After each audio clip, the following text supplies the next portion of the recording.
Fetish ഈ ഒരു വാക്ക് നിങ്ങൾ എപ്പോഴെങ്കിലും കേട്ടിട്ടുണ്ടോ? സാധാരണക്കാരായ ഭൂരിഭാഗം ആളുകൾക്കും ഒരുപക്ഷെ ഈ ഒരു വാക്കിന്റെ അർത്ഥം പോലും കൃത്യമായിട്ട് അറിയില്ലായിരിക്കാം. സിമ്പിളായിട്ട് പറഞ്ഞാൽ മനുഷ്യ ശരീരത്തിലെ ചില പ്രത്യേക ഭാഗങ്ങളോട് അല്ലെങ്കിൽ ചില വസ്തുക്കളോട് ചില വ്യക്തികൾക്ക് തോന്നുന്ന അമിതമായിട്ടുള്ള മാനസികമോ ആത്മനിഷ്ഠമോ ആയ ആകർഷണം അല്ലെങ്കിൽ ഇൻഫ്ലുവൻസിനെയാണ് ഫെറ്റിഷ് എന്ന് വിളിക്കുന്നത്. ഇന്ന് ലോകത്ത് ഏറ്റവും കൂടുതലുള്ള ഒരു അവസ്ഥയാണ് ഫൂട്ട് ഫെറ്റിഷ്, അതായത് മനുഷ്യരുടെ കാലുകളോടുള്ള പ്രത്യേകമായിട്ടുള്ളൊരു താല്പര്യം.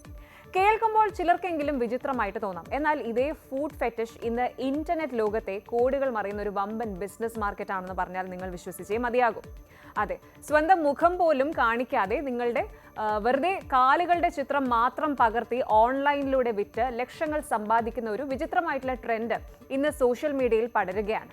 ഇൻസ്റ്റഗ്രാമിലെ ചില ഇൻഫ്ലുവൻസേഴ്സിന്റെ ലക്ഷറി ലൈഫിന് പിന്നിൽ ഈ ഫീറ്റ് പിക്സ് ബിസിനസ് ആണ് എന്ന വെളിപ്പെടുത്തലുകൾ ഇപ്പോൾ വലിയ ചർച്ചയായിട്ടുണ്ട്. കേൾക്കാൻ നല്ല രസമുണ്ടല്ലേ? ഒരു സ്മാർട്ട് ഫോൺ ഉണ്ടെങ്കിൽ നമുക്കും കാലിന്റെ പടം വിറ്റ് കാശുണ്ടാക്കാമെന്ന് കരുതി ചാടി വീഴാൻ വരട്ടെ. ഇത് ഇന്ത്യയിൽ നിയമപരമാണോ? ഇതിന് പിന്നിൽ ഒളിഞ്ഞിരിക്കുന്ന കറുത്ത വശങ്ങൾ എന്തൊക്കെയാണ് പരിശോധിക്കാം. 9 മണിക്ക് ഓഫീസിൽ എത്തിയിട്ട് 5-6 മണി വരെ നടുവൊടിയ പണിയെടുത്താലും മന്ത് എൻഡ് ആകുമ്പോഴത്തേക്കും കയ്യിൽ കിട്ടുന്ന സാലറി കൊണ്ട് ജീവിക്കാൻ പാടുപെടുന്നവരാണോ നിങ്ങൾ? ഒരു എക്സ്ട്രാ ഇൻകം അല്ലെങ്കിൽ ഒരു സൈഡ് ഹസിൽ പ്ലാൻ ചെയ്യാത്തവരായിട്ട് ഇന്ന് നമ്മുടെ ഇടയിൽ ആരും ഉണ്ടാകില്ല അല്ലേ? YouTube vlogging, Instagram influencing, freelancing, ഇങ്ങനെ ലിസ്റ്റ് നീളുകയാണ്.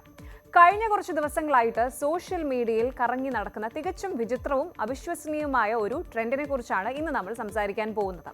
സ്വന്തം മുഖം കാണിക്കേണ്ട, വലിയ ഇൻവെസ്റ്റ്മെന്റ് വേണ്ട, നിങ്ങളുടെ കാലുകളുടെ ചിത്രം മാത്രം പകർത്തി ഓൺലൈനിലൂടെ വിറ്റ് ലക്ഷങ്ങൾ സമ്പാദിക്കുന്ന ഒരു രീതി. ആദ്യമായിട്ട് കേൾക്കുന്ന ആർക്കും ചിലപ്പോൾ ഒരു സംശയം തോന്നാം, എൻ്റെ ദൈവമേ, ഈ കാലിൻ്റെ പടമൊക്കെ ആരെങ്കിലും കാശ് കൊടുത്ത് വാങ്ങുമോ എന്ന്. എന്നാൽ സുഹൃത്തുക്കളെ, അന്താരാഷ്ട്ര തലത്തിൽ ഇതൊരു $multi-million വിപണിയാണ്. കൃത്യമായിട്ട് പറയുകയാണെങ്കിൽ ഇതൊരു വമ്പൻ നീഷ് ബിസിനസ് ആണ്, അല്ലെങ്കിൽ ഒരു നീഷ് മാർക്കറ്റാണ്. ഇത് വാങ്ങുന്നത് പ്രധാനമായും 3 കൂട്ടരാണ്. 1, വലിയ വലിയ അഡ്വർടൈസിംഗ് ഏജൻസികളുണ്ട്. 2, പ്രമുഖ ഫുഡ് വെയർ കമ്പനീസ് ഉണ്ട്. അതുപോലെ നെയിൽ പോളിഷ് പോലുള്ള കോസ്മെറ്റിക് പ്രോഡക്ട്സ് വിൽക്കുന്ന ബ്രാൻഡുകളും. അവർക്ക് അവരുടെ പ്രോഡക്ട്സ് പ്രദർശിപ്പിക്കാൻ പെർഫെക്റ്റ് ആയിട്ടുള്ള കാലുകളുടെ ചിത്രങ്ങൾ ആവശ്യമാണ്. ഇനി 3ാമത്തെ കൂട്ടർ ആരാണ് എന്നല്ല, ചില ആത്മനിഷ്ഠമായ താല്പര്യങ്ങളുള്ള വ്യക്തികൾ. അതാണ് നമ്മൾ ആദ്യം പറഞ്ഞ ഫുഡ് ഫെറ്റിഷ് ഉള്ളവർ. ഇവർ ഇത്തരം ചിത്രങ്ങൾക്കായിട്ട് വലിയ തുക ചെലവഴിക്കാൻ തയ്യാറാണ്. വലിയ കഠിനാധ്വാനമില്ലാതെ കയ്യിലുള്ള ഒരു സ്മാർട്ട് ഫോൺ ഉപയോഗിച്ച് നല്ല ക്വാളിറ്റി ഉള്ള ഫോട്ടോകൾ എടുത്ത് വരുമാനം ഉണ്ടാക്കാം എന്നതാണ് ഇതിലേക്ക് ആളുകളെ ആകർഷിക്കുന്നത്. ഇനി നമ്മുടെ നാട്ടിലെ ഏറ്റവും പ്രധാനപ്പെട്ട ചോദ്യത്തിലേക്ക് വരാം, നമ്മൾ അന്വേഷിച്ചുകൊണ്ടിരിക്കുന്ന ഉത്തരം. ഇന്ത്യയിൽ സ്വന്തം കാലിന്റെ ചിത്രം വിൽക്കുന്നത് ലീഗൽ ആണോ എന്ന്. ശരിക്കും പറഞ്ഞാൽ നമ്മുടെ സ്വന്തം കാലുകളുടെ ചിത്രങ്ങൾ വിൽക്കുന്നതിന് അല്ലെങ്കിൽ അത് ഫോട്ടോ എടുത്ത് നമ്മൾക്ക് കൊടുക്കുന്നതിന് ഇന്ത്യയിൽ നേരിട്ട് നിരോധനങ്ങളൊന്നുമില്ല. ഇന്ത്യയിൽ ഇതൊരു ലീഗൽ ബിസിനസ് തന്നെയാണ്. പക്ഷേ ഇവിടെ ചില കർശനമായ നിയമങ്ങളും മാനദണ്ഡങ്ങളുമുണ്ട്. അത് തെറ്റിച്ചാൽ നിങ്ങൾ ജയിലിൽ പോകും. ഒന്നാമതായിട്ട്, ഈ ചിത്രങ്ങൾ വിൽക്കുന്ന വ്യക്തി നിർബന്ധമായിട്ടും പ്രായപൂർത്തിയായ 18+ ആളായിരിക്കണം. കുട്ടികളുടെ ചിത്രങ്ങൾ ഇത്തരത്തിൽ ഉപയോഗിക്കുന്നത് പോക്സോ ആക്ട് പ്രകാരം അതീവ ഗുരുതരമായ കുറ്റകൃത്യമാണ്. ഇനി രണ്ടാമതായിട്ട്, കോപ്പിറൈറ്റ് ഇഷ്യൂസ് ഉണ്ട്, അല്ലെങ്കിൽ ഉടമസ്ഥാവകാശം. അതാണ്, നിങ്ങളുടെ സ്വന്തം കാലുകളുടെ ചിത്രം മാത്രമേ നിങ്ങൾക്ക് വിൽക്കാൻ സാധിക്കുകയുള്ളൂ, അല്ലെങ്കിൽ അതിന് മാത്രമേ നിങ്ങൾക്ക് അവകാശമുള്ളൂ. മറ്റൊരാളുടെ ചിത്രം അവരുടെ അനുവാദം ഇല്ലാതെ എടുത്ത് വിൽക്കാൻ ശ്രമിച്ചാൽ പണിപാളും. ഇനി 3ാമത്തേത് ഏറ്റവും പ്രധാനപ്പെട്ട കാര്യമാണ്, ചിത്രങ്ങളിൽ യാതൊരു വിധത്തിലുള്ള ഒബ്സിനിറ്റി ഓർ ന്യൂഡിറ്റി, അതായത് അശ്ലീലതയോ അല്ലെങ്കിൽ നഗ്നതയോ ഉണ്ടാകാൻ പാടില്ല. ഇന്ത്യയിലെ information technology act, IT act, section 67, അതുപോലെ ഭാരതീയ ന്യായ സംഹിത BNS എന്നിവ അനുസരിച്ച് അശ്ലീലമായ ഉള്ളടക്കങ്ങൾ ഓൺലൈനിലൂടെ വിതരണം ചെയ്യുന്നത് കർശനമായി നിരോധിച്ചിട്ടുള്ളതാണ്. അടുത്തത് നികുതിയാണ്, ടാക്സേഷൻ. ഇതിലൂടെ ലഭിക്കുന്ന വരുമാനം കൃത്യമായിട്ട് രാജ്യത്തെ ഇൻകം ടാക്സ് നിയമങ്ങളുടെ പരിധിയിൽ കൊണ്ടുവരേണ്ടതുണ്ട് എന്ന കാര്യവും മറക്കരുത്. ശരി, ഇനി ഇതൊക്കെ എവിടെയാണ് വിൽക്കുന്നത്? ഇന്ത്യയിൽ ഇതിനായിട്ട് പ്രത്യേകമായിട്ട് ഒരു പ്ലാറ്റ്ഫോമോ മറ്റോ ഒന്നുമില്ല. പലരും അന്താരാഷ്ട്ര തലത്തിൽ പ്രശസ്തമായ ഓൺലി ഫാൻസ്, ഫീഡ് ഫൈൻഡർ തുടങ്ങിയ വെബ്സൈറ്റുകളെയാണ് ആശ്രയിക്കുന്നത്. ഈ സൈറ്റുകളിൽ യൂസേഴ്സിന് പണം നൽകി ക്രിയേറ്റേഴ്സിന്റെ കണ്ടന്റ്സ്, ഉള്ളടക്കങ്ങൾ ഇത് സബ്സ്ക്രിപ്ഷൻ അടിസ്ഥാനത്തിലാണ് കാണാനാകുന്നത്. എന്നാൽ ഒരു കാര്യം ഓർക്കുക, അന്താരാഷ്ട്ര തലത്തിൽ ഇത്തരം ചിത്രങ്ങൾ കൂടുതലും അഡൽട്ട് കണ്ടന്റ് ആയിട്ടാണ് തരംതിരിക്കപ്പെട്ടിരിക്കുന്നത്. ഇനി ഇതുകൂടാതെ ഇൻസ്റ്റഗ്രാം പോലുള്ള സോഷ്യൽ മീഡിയ പ്ലാറ്റ്ഫോമുകളും ഇതിനായിട്ട് ഉപയോഗിക്കുന്നുണ്ട്. ഇൻസ്റ്റഗ്രാമിലൂടെ കസ്റ്റമേഴ്സുമായി നേരിട്ട് ചാറ്റ് ചെയ്ത് അവരുടെ താല്പര്യപ്രകാരമുള്ള ചിത്രങ്ങൾ, അതായത് കസ്റ്റമൈസ്ഡ് ആയിട്ടുള്ള പിക്സ് വ്യക്തിഗതമായിട്ട് പേഴ്സണലായിട്ട് നൽകി പണം വാങ്ങുന്ന രീതിയും സജീവമാണ്. പക്ഷേ ഇൻസ്റ്റഗ്രാമിന്റെ കമ്മ്യൂണിറ്റി ഗൈഡ് ലൈൻസ് വളരെ വളരെ കർശനമാണ്. നിങ്ങളുടെ അക്കൗണ്ടിൽ നിയമലംഘനം കണ്ടെത്തിയാൽ ആ നിമിഷം അക്കൗണ്ട് ബാൻ ചെയ്യപ്പെടും. ഇനി എല്ലാവരും കാത്തിരിക്കുന്ന ഭാഗം, ഇതിൽ നിന്നും എത്ര വരുമാനം കിട്ടുമെന്നുള്ളത്.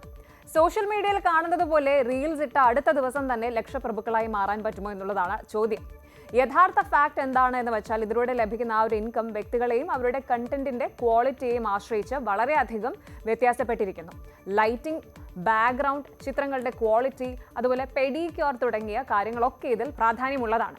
ഇനി വിപണിയിൽ ഇന്ന് ഹൈ കോമ്പറ്റീഷൻ ആണുള്ളത് ശരിക്കും. അതുകൊണ്ട് തന്നെ സോഷ്യൽ മീഡിയയിൽ കാണുന്ന തിളക്കമുള്ള പരസ്യങ്ങൾ കണ്ട് ചാടി വീഴുന്ന എല്ലാവർക്കും ഇതിൽ വിജയിക്കാൻ കഴിഞ്ഞെന്ന് വരില്ല. പ്രൊഫഷണൽ രീതിയിലുള്ള ഡിജിറ്റൽ മാർക്കറ്റിംഗ് തന്ത്രങ്ങളും തുടർച്ചയായ പരിശ്രമവും ഉണ്ടെങ്കിൽ മാത്രമേ ഇതിലൂടെ ഒരു നിശ്ചിത വരുമാനം കണ്ടെത്താൻ സാധിക്കുകയുള്ളൂ. ഇനി ഏറ്റവും ഗൗരവമേറിയ വശം ഇതിന്റെ സേഫ്റ്റിയാണ്. ഈ ബിസിനസ് രീതി നിയമവിരുദ്ധമല്ല എങ്കിൽ പോലും എത്രത്തോളം സുരക്ഷിതമാണ്? ഡിജിറ്റൽ ലോകത്ത് പ്രത്യേകിച്ച് ഇത്തരം മേഖലകളിൽ വലിയ രീതിയിലുള്ള സുരക്ഷാ മുൻകരുതലുകൾ എടുക്കേണ്ടതുണ്ട്. പലപ്പോഴും ചിത്രങ്ങൾ വാങ്ങുന്ന ഉപഭോക്താക്കളുടെ യഥാർത്ഥ ഉദ്ദേശം എന്താണെന്ന് തിരിച്ചറിയുക പ്രയാസമാണ്. നിങ്ങൾ വിൽക്കുന്ന ചിത്രങ്ങൾ കൃത്യമായി മാറ്റങ്ങൾ വരുത്തിയിട്ട് AI മാനിപ്പുലേഷൻ അല്ലെങ്കിൽ ഡീപ് ഫേക്ക് വഴി നിങ്ങളെ തന്നെ ബ്ലാക്ക് മെയിലിംഗ് ചെയ്യാനായിട്ട് ഉപയോഗിക്കാനുള്ള സാധ്യതകൾ തള്ളിക്കളയാനാവില്ല. അതുകൊണ്ട് തന്നെയാണ് ഈ രംഗത്ത് പ്രവർത്തിക്കുന്ന പലരും തങ്ങളുടെ മുഖമോ വീടോ മറ്റ് തിരിച്ചറിയൽ വിവരങ്ങളോ പേഴ്സണൽ ഐഡന്റിറ്റി ഇത് ഒരിടത്തും വെളിപ്പെടുത്താത്തത്. പണം തരാമെന്ന് വ്യാജമായി വാഗ്ദാനം നൽകി ചിത്രങ്ങൾ കൈക്കലാക്കുന്ന സൈബർ തട്ടിപ്പുകാരും ഈ രംഗത്ത് വളരെ സജീവമാണ്. സാമ്പത്തിക ഇടപാടുകൾ നടത്തുമ്പോൾ അതീവ ജാഗ്രത പുലർത്തണം. എന്തായാലും നമ്മുടെ രാജ്യം പോലെയുള്ള ഒരു പരമ്പരാഗത സാമൂഹിക അന്തരീക്ഷത്തിൽ, അതായത് ഒരു ട്രഡീഷണൽ സൊസൈറ്റിയിൽ ഇത്തരം ട്രെൻഡുകളെ പൊതുസമൂഹം അത്ര എളുപ്പത്തിൽ ഉൾക്കൊള്ളാൻ സാധ്യതയില്ല. ധാർമ്മികമായ ചോദ്യങ്ങളും വിമർശനങ്ങളും ഉയർന്നേക്കാം. എന്നാൽ സാങ്കേതിക വിദ്യയുടെ വികാസം പരമ്പരാഗത തൊഴിൽ സങ്കല്പങ്ങളെ മാറ്റിമറിച്ചുകൊണ്ടിരിക്കുകയാണ് എന്നതും ഒരു യാഥാർത്ഥ്യമാണ്. ഒരു കാര്യം എപ്പോഴും ഓർക്കുക, സോഷ്യൽ മീഡിയയിൽ കാണുന്ന തിളക്കമുള്ള ജീവിതങ്ങൾ എപ്പോഴും യാഥാർത്ഥ്യമാകണമെന്നില്ല. വലിയ പണം കൊതിച്ച് ഇത്തരം ഡിജിറ്റൽ പരീക്ഷണങ്ങൾക്ക് ഇറങ്ങി പുറപ്പെടുമ്പോൾ ഇതിന്റെ സൈബർ നിയമങ്ങളെക്കുറിച്ചും അതുപോലെ ഒളിഞ്ഞിരിക്കുന്ന അപകടങ്ങളെക്കുറിച്ചും കൃത്യമായി ബോധ്യമുണ്ടായിരിക്കണം. സുരക്ഷിതത്വത്തിനാണ് എപ്പോഴും ഒന്നാം സ്ഥാനം. കൂടുതൽ വാർത്തകൾക്ക് News 18 Keralam YouTube channel subscribe ചെയ്യുക.